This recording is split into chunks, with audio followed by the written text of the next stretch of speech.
if you could just indulge me really quickly, I'd like everybody to just take a minute to go around the virtual room here and say your name and what organization you're with, or why you're affiliated with this project, very quickly, because there's a lot of people on this call. So Scott, maybe you could start us off.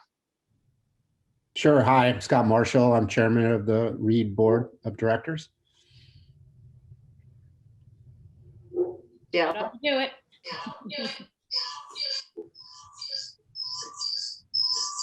Whoops. Ooh, there's the big echo somewhere.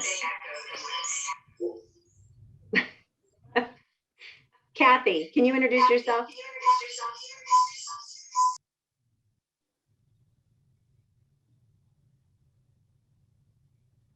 You have to take yourself off mute. There we go.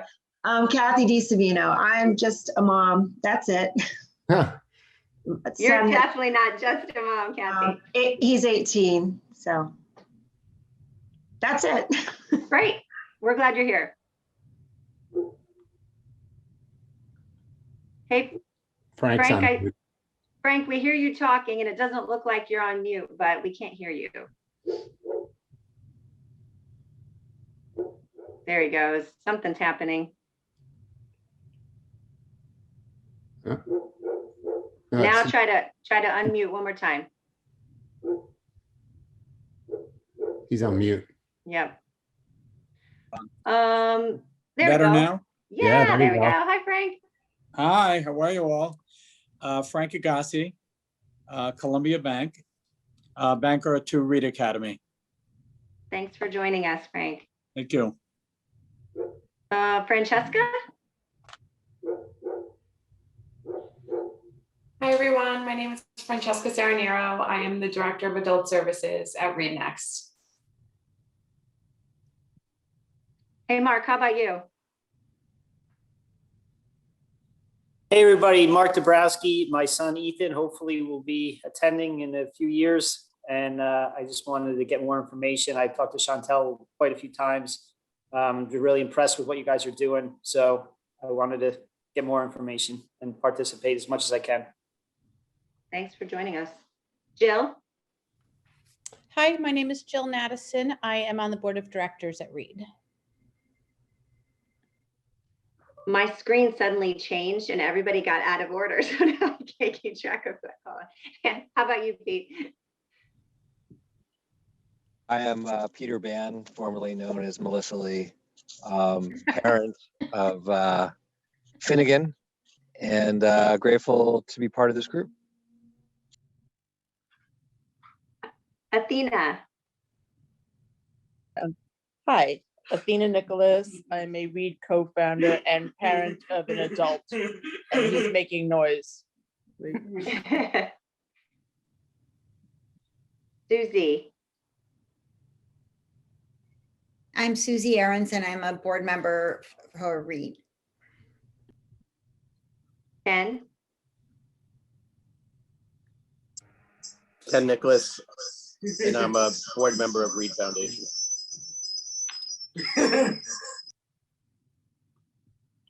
We need to get Mark his own login here. Jen, how about you? Jen Faust, and I'm with Read and Greens Do Good. Rick. Hi, I'm Rick Colosimo. I'm a former Read parent, also known as Dylan's dad. Thank you. Welcome. How about you, Amy? I'm Amy Sukis, and I'm a Read board member, and also have a son who is turning 20 on Saturday. His name is Noah. Thank you. Birthday. Robin. Hi, sorry, Robin Mate Levine, and I work with the Read Foundation and all its many entities. Awesome. And Concordia team, do you have an order in which you'd like to introduce yourselves? Or are you going to do that? Forgot about me. Lisa Goldstein. Sorry. That's okay. Lisa Goldstein, I'm with Read and Greens Do Good. And she is unforgettable. I did not mean to forget you. I'm sorry. Okay, now Concordia team, if I haven't forgotten anyone else. Avi, do you want to kick us off? Sure. I'm Bobby Hill. I'm a principal at Concordia. Delighted to see many of you for the third time. Glad to be here tonight. And I'll pass it along to George. Everyone, I'm George Silvertooth with Concordia, graphic designer, Zoom, and whatever they need me to be. Connor? Hi, I'm Connor McManus. I'm a designer and planner with Concordia. Zach? Hi, I'm Zach Banks. I am a designer and planner with Concordia as well. I'm going to pass it over to Talia. Hi, I'm Talia Pomp, and I'm an intern at Concordia. And I'm Melissa Lee, Director of Planning and Community Engagement at Concordia. And also the person who sent out the link, obviously. Everybody kind of. Yes. Great to meet all my doppelgangers. You want to go ahead and take it away, Melissa? Absolutely. Good evening, everyone. And thank you so much, Chantal, again, for the warm welcome and the opportunity to be back here with each and every one of you. And on behalf of Concordia, we would like to really honor and thank you for carving out this important time and space in your day to talk about and hold this very important conversation.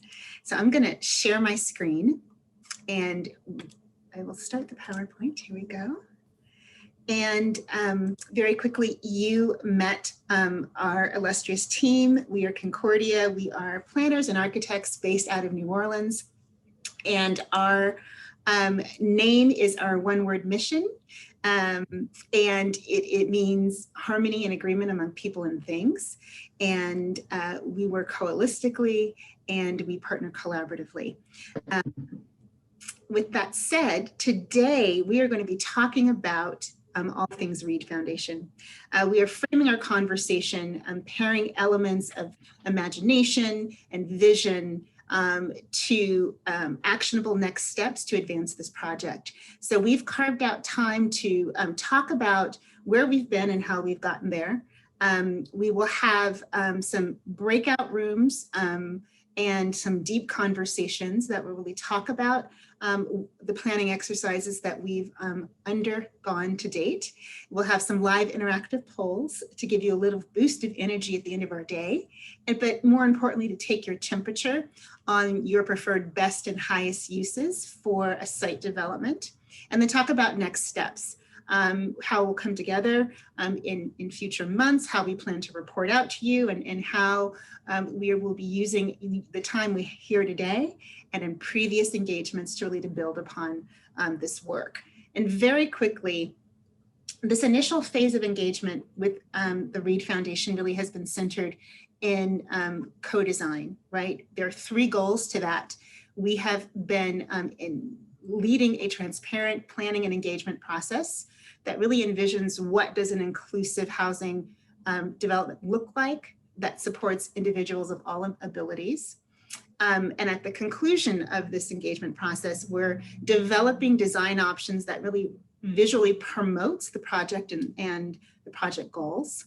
And then lastly, we'll finalize programming and design concepts that identify short, medium, and long-term capital and investment opportunities.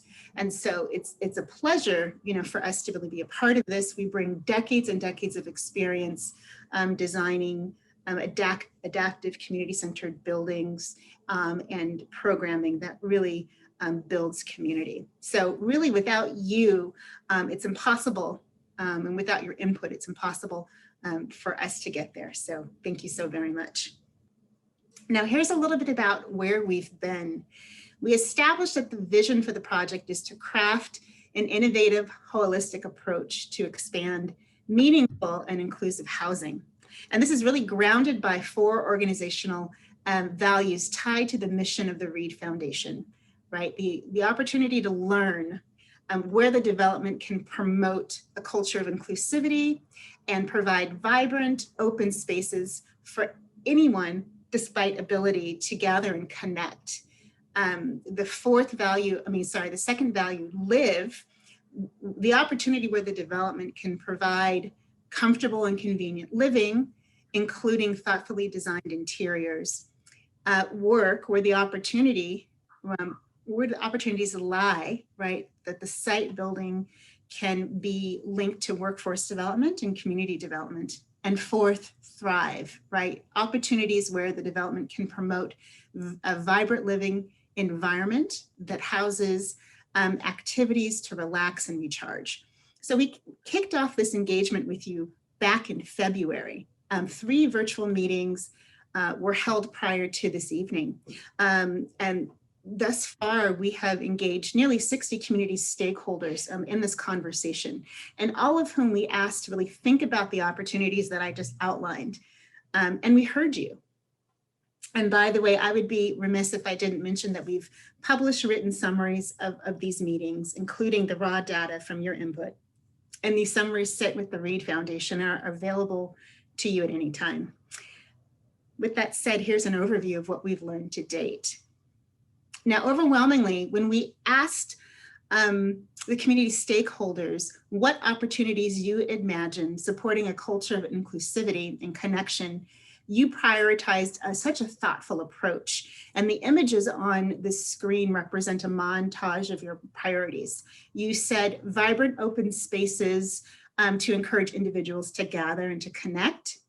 You said thoughtfully designed interiors to promote comfortable and convenient and simplified living. And this might look like a rooftop garden with seating and an outdoor kitchen. You mentioned a shared multi-purpose spaces where lighting and sound could be controlled, like a reading nook or a meeting room. And you mentioned the importance of organized and wellness activities that would activate common spaces. And overwhelmingly, when asked what opportunities you would imagine would support an individual to thrive, including linkages to the community and linkages to work, you said the location of the development really needs to be centered near transportation, be in a walkable environment, and have access to rideshare, goods and services. Site programming should include concierge, a resident advisor, and services of the like. And you said partnerships with entities like the Main Street Alliance or the Area Chamber of Commerce would solidify that, right? It was noted that these opportunities should be tied to outreach, job development, job training, and that ideally these site opportunities would either be within the development or in close proximity. And you noted that, you know, there should be opportunities to invite ground floor retail to be convenient and to be easily accessible and or should be nearby. So the big question rather tonight for your consideration is, where should this vision be realized? Now, the Concordia team was charged with conducting some initial feasibility scans for 1, a setting in an urban environment, and 2, for a setting in a suburban environment. Now, allow me to walk through our findings. Now, it's important to note that there is not a specific address or location I'll be referencing, but rather the impact the project will have on a certain environment and the impact a certain environment will have on the project. So when thinking about the site selection, we wrapped our heads around what would it take to activate an urban site, right? Again, a site that's tied to local commerce, to community and so forth, with the amenities, right, that speak to the 4 goals of connecting and of thriving and so forth. So here's where we've landed. And these are broad strokes, but in activating an urban site, there are many opportunities, and almost equally, there are many challenges. When thinking about the opportunities, there's an opportunity to really provide affordable housing. There's opportunities for adaptive reuse of property. There's convenience, right? So proximity to transportation, to car sharing, to shopping districts, restaurant rows, to community and cultural amenities, and then having a short, stress-free commute to work into local services. And conversely, some of the challenges that, you know, we're able to kind of start to think about are, well, what does lot size and zoning requirements do to the project? What are we required to meet? What happens if there's a lack of adjacent parking? If there's limited open public green space?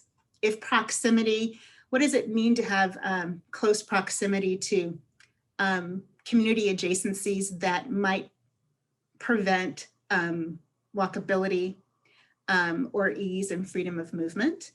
And what does it mean to be in an area that has auto-dominated roadways?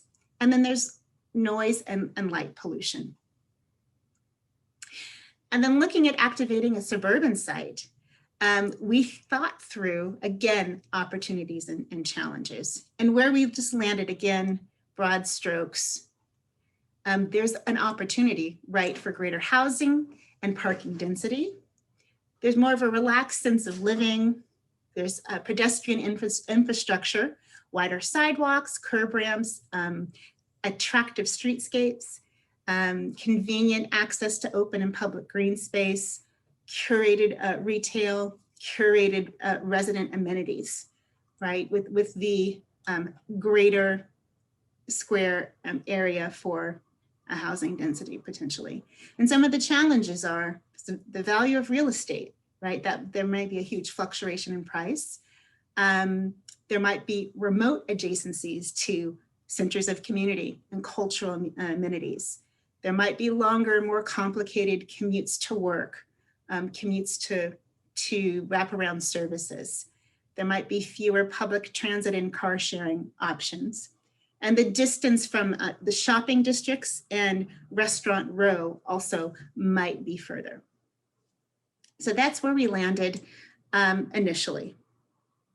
So our next step really is to talk about what does this look like? And from your perspective, how would you center this conversation? And I just want to do a quick little check-in with the team. Are we comfortable with breaking out into rooms, or should we have one large conversation around this? How many people do we have on the call? I can't see everybody on the screen. We have 23, including our team. So right now the breakout rooms as we have them would be 9 and 13. Yeah, let's break them up. Okay, great. I think that's fine. Thank you. Sure. And in just preparation of that, we're going to have 2 breakout rooms. It'll be led by a moderator and a co-moderator, and we'll be asking you to answer 2 sets of questions. We have 40 minutes set aside, and we would like to kind of walk through those questions and to get your take on how we should move forward. So I'm going to turn it over to George, who is going to give us some quick directions, and we will meet back in about 40 minutes in the large room for a report out. Great, thank you, Melissa. So yeah, I'm just gonna put y'all into some breakout rooms. So you'll see a little notification here shortly. Just go ahead and click it and then it'll separate you into your room. So yeah, we'll see everybody back here in 40 minutes. Thanks. Thank you. Hi, everyone. I'm sure like our group, you could probably have used 5 more minutes, but that's okay. That's okay. Because we want to spend a little bit of time just reporting out what we've talked about, what we've learned. And if I'm going to ask Bobby, if either Bobby or Zach, if you could share your Jamboard and walk through your conversation with us.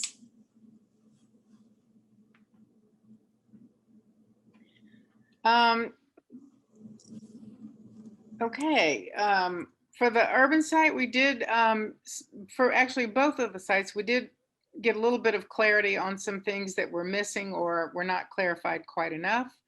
But as you see here, socialization being really, really critical, and also the potential that there can be a connection between public safety and the police and the residents, getting to know each other and be there for each other, and the neighborhood can be friendly and communal. So those are some of the things that we looked at as opportunities that were missing, and really more specific information about safety in terms of an urban site and affordability. And I think we talked about this a little bit in our initial looking that we've done sort of behind the scenes based on the information we've gotten from everybody. What we've seen so far is that in certain urban areas, we might be able to find a more affordable site, and in certain suburban or rural areas, some are really super expensive and some may be less expensive. So the whole notion of affordability is going to be important no matter where we land. So Zach, if you could go to the next one, and you want to talk about our priorities here. Yeah, so so some of the opportunities that the two opportunities that we kind of identified as being the two biggest ones were affordability and adaptive reuse. We think that there's a lot of potential in urban environments, and there's a lot of potential in some of these towns that are aging. I wrote down a few of the towns that were mentioned. They're in a stream of notes that I have on the side here. But finding some of these towns that do have older buildings that are looking to be renovated, that offers a great opportunity. And then I think one that really kind of was driven home between our group was the short, stress-free commute to work, local services, shopping, and restaurant row. It's something that can't be understated, and that was brought up in our group a lot, and we really kind of we really wanted to harp on that one and bring that one home. So our challenges are there's obviously going to be challenges, and for our big two, we had safety and limited green space and parking. We had some creative solutions to these, however. I like the idea of having an interior courtyard that can address safety issues, kind of a double whammy, providing green space and providing that bit of safety and security. Delivery options are a lot easier in urban settings, and that was something that throughout 3 meetings we've not heard that. I don't think I've heard that mentioned yet, and I think that that's a great point to bring up. And you can create a relationship with the police department to address safety. For better or for worse, there's likely to be more of a police presence in urban environments, and getting out ahead of it and forging those relationships could definitely prove to address some of the safety issues. And then we just had some questions, like how much space can we get? What's going to be feasible here? Can we get enough space to get a lot next to it where we can develop a parking lot, and maybe we find a location that's next to a parking lot or a parking structure that we can buy spots from. There's a lot of opportunities there, and a lot of creative solutions that we can definitely come up with. I mean, we're down in New Orleans, so this one was kind of out of our wheelhouse, but even underground parking is something that was brought up to us, and we thought that was a great idea as well. So Bobby, I'm gonna pass it on to you. Let's go to the urban really quickly. The suburban. Yeah. Okay. So again, everybody really in the group just emphasized the importance of safety and what that means. And in a more rural or suburban setting, it was generally felt that safety would be more likely, more achievable, more relaxed, if you will. And that if you're looking in the right place, there are plenty of towns that are super expensive, but if you're looking in the right place, you might be able to get more bang for the buck. So those are the things we talked about there. And challenges, again, the value of real estate property taxes in certain areas would make it prohibitive. Just understanding what's happening in the housing market and the competition for properties and such, that's going to be a challenge. And also the cost of construction. Hopefully that's not going to stay that way. We know it's peak right now. It's 30% above normal. We're feeling that all over the place in our projects as well. So those are the challenges. Now, Zach, you want to share our priorities? Yeah, our two priorities for opportunities, obviously safety, that was the big one, and then the small town feeling. It's not necessarily being in a small town, but just having the feeling of a community and people knowing the individuals living in this on this site. So, having people know your name, know your son's name, know your child's name is something that is really warming and comforting for all parties. And then some of the challenges, the value of real estate can be pretty high in some of these suburban areas. I'm from Princeton, New Jersey, but my mom grew up in Hackensack, and I still have a lot of family and friends up in Bergen County. So I went to church up there, and I do recognize that there are a lot of small towns and pockets of real estate where they skyrocket and they come back down 2 towns over. So that's going to be a challenge everywhere. And we talked about the affordability aspect always going to play a large role. And then longer, more complicated commutes to work and services was another challenge that was brought up. It's something that, again, we can't ignore it, and it's going to be a relevant issue for everybody living on this site one way or another. So this was the challenge that we brought up. And we did have, we kind of ran out of time at the end there, but one of the big solutions we came up with was group travel, and have multiple vans, going from this suburban site to a more downtown district where there's more job opportunities, or where there's more services and cultural amenities and whatnot. Thank you, Zach. All right, Melissa, we'll pass it off to you. Thank you so very much. And I'll share my screen, and I'm going to talk a little bit about our group and our urban setting here. And I'm going to pass it off to Connor to talk about the suburban, if that's okay. So very quickly, our group really underscored and highlighted it in bold the existing challenges and opportunities. What was added was really, from an opportunity standpoint, really the capacity, right, and the ability to have more opportunities for work. And within that, where we could create work opportunities in an urban setting. And then we also added and underscored the idea of security and safety. What does that mean, both perceived and both realistic? And then our top challenges and opportunities really were access to everything. That's the biggest opportunity, whether it's transportation, restaurants, cultural amenities, people, peers, etc. Access to everything was the top opportunity that we could take advantage of. Again, access to work, and really being creative and thinking about all of the opportunities in the urban setting, with workforce development being a very high priority because of the independence and the life skills that it provides an individual. And then the challenges really centered around cost and security. Again, kind of separating out perception of security and what is realistic around that. So then taking those two top challenges, we talked, how could we overcome potentially an expensive urban development project, and potentially it could really thinking about what is the rate of investment in future years. Potentially that could offset initial large costs in the beginning, and thinking about taking advantage of some of the downsizing that's happening, whether or not there might be more dorm space, there might be less retail or offices needed as people are working and learning remotely. Is there a way to think creatively about pre-development? And then security, really starting first and foremost with the families and the parents. What would it take really to create a sense of security for a whole entire family unit? And that, again, could be centered around programming and partnerships. Connor, do you want to talk about? Sure. Yeah. So a lot of it kind of just flipped, and it's similar to the other group. The opportunities for a suburban setting, safety was the big one. That the parents and families may like the setting more.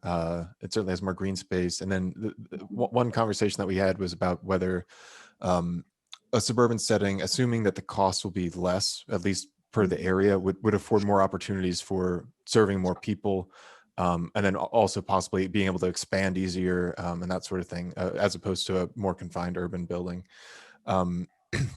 So yeah, here were our top four.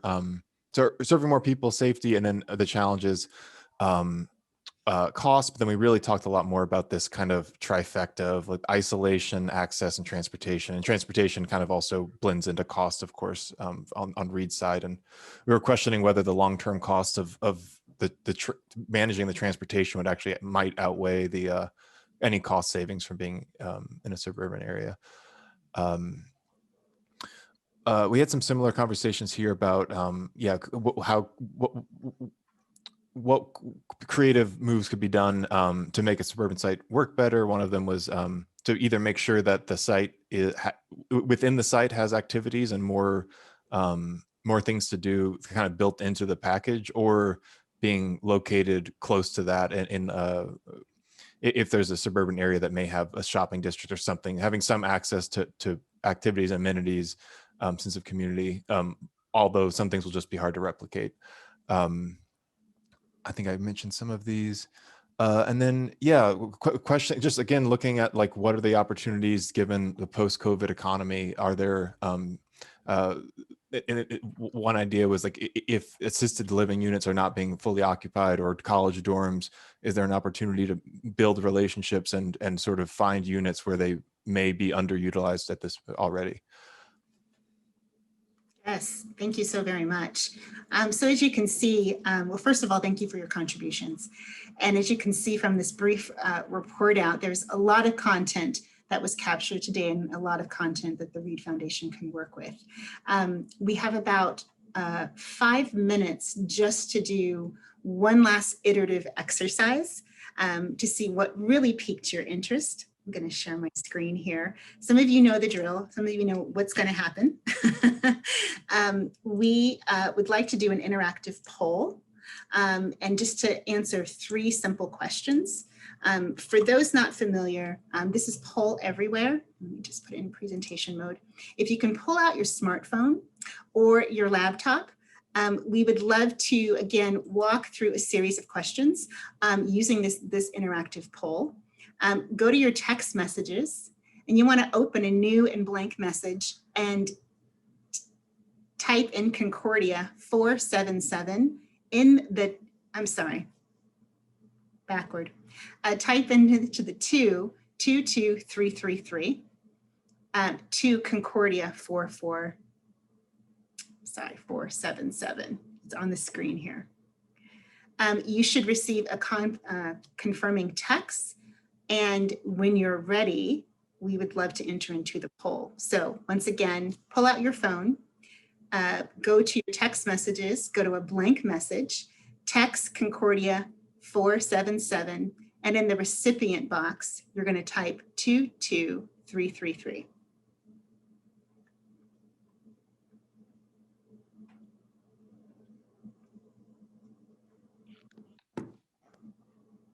And once you're there, and again, there's no stress. If this is not available to you, you can use the text message box, I'm sorry, the chat box.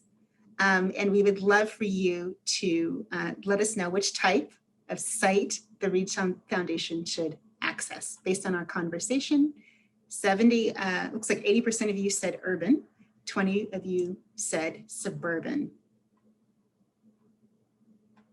Okay, great. Wonderful. The next question is just word association, 1 or 2 words. And the question is, what comes to mind when you think about the impact of this project? You have an understanding of the vision. You have an understanding of the setting, right? How to bring inclusive housing in an urban setting. What comes to mind when you think about the impact of this project? 1 or 2 words. You can text as many phrases, I love it, independence, as you'd like. Changing, I love this.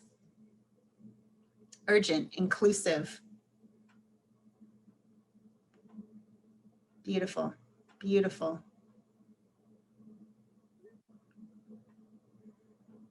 Integration, beautiful. Peace, wow, I love that.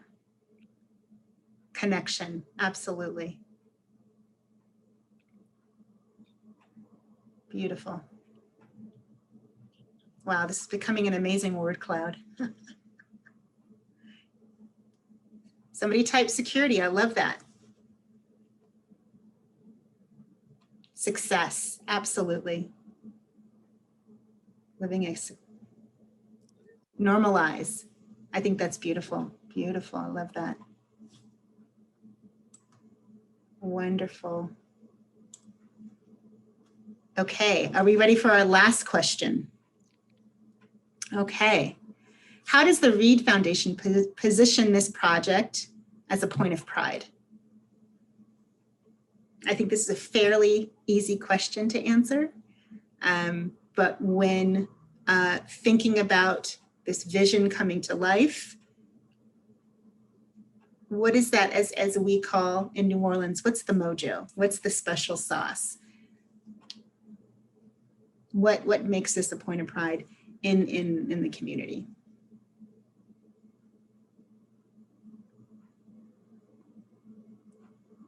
Innovation, absolutely.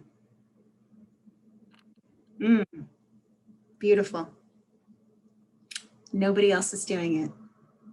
Absolutely. Caring. Empathy is a choice. So absolutely caring. Inclusiveness. A leader. Amen.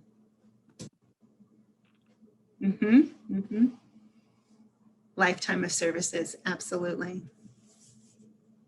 It is necessary. Yeah.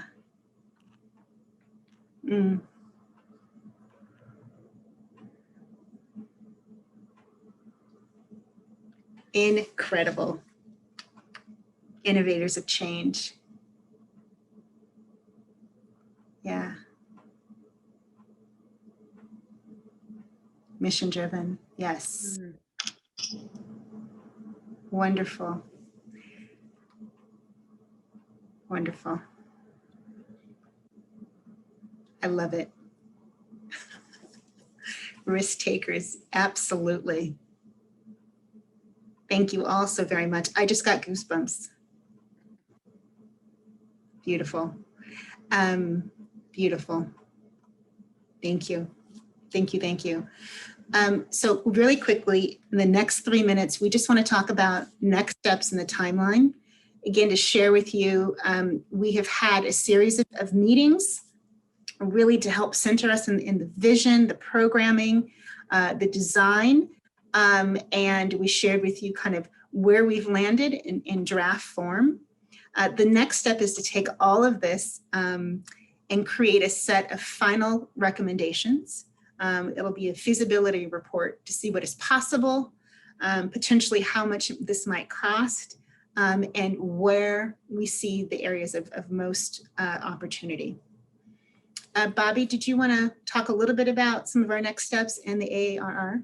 Sure, would happy to do that. So we will, as we did with these other meetings, we had a summary documentation of the meeting, but this final deliverable will be a concept package. And this is what will be needed for the Reed Foundation to take this to the next step. This will be shared with everybody who's participated in the meetings. We will encourage you to share that far and wide with others who could be interested in this project. That'll be really important. And again, as I talked about in our group, we started at 30,000 feet and we're continuing to get closer and closer and closer to actually being in a position to raise the money and break ground for this project. So as we like to do for every time we have a meeting, we want to, first of all, thank you for being here. Thank you for being co-designers with us. And we want to continually learn from this process and doing this work. So we'll ask you to fill out an after action review. And I think George will put that link in the chat. And in the moment, it's much better to do this rather than to sit on it and try to do it the next day. Just a few quick questions to let us know what worked, what was challenging, and what other things we might think about moving forward. So again, I think George put that in the chat, so it's there for you. And we look forward to staying in touch, which we will do. We will share this with everybody who's participated. And then as soon as things are ready to move to the next step, I'm sure you'll be hearing from the Reed Foundation so we can make this a reality. Absolutely. And I think I had said, you know, empathy is a choice. And what a beautiful, I think, way to kind of summarize such a tremendous endeavor that the Reed Foundation is undergoing with so much support from each and every one of you. And realizing this vision of an inclusive housing that will bring so much to so many. So thank you for allowing us to be a part of this journey. And I'm going to turn it over to Chantal for closing out statements. And again, we wish you a wonderful evening. Thank you all. I think it's really evident from everyone on this call today, and the fact that many have shown up time and again, that this idea and this concept is not just important to Reed, but to the autism community, to the local business community, and to the community at large. And I've had people follow up with me after these sessions and ask, how they can get involved and what they can do. And I think that each one of you bring a really special set of skills to this project. And so, if you're a parent with a teen with autism who is, getting ready to graduate, we want to hear from you. And if you're a real estate developer and you've connected on projects like this before, we need you.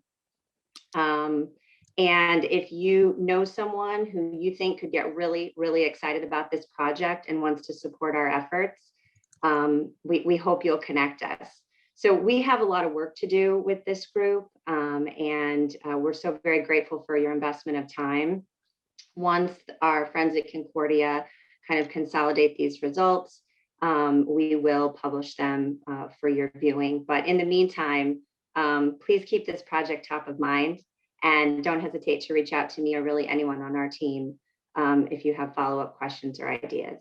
So thank you. It's great to see you all.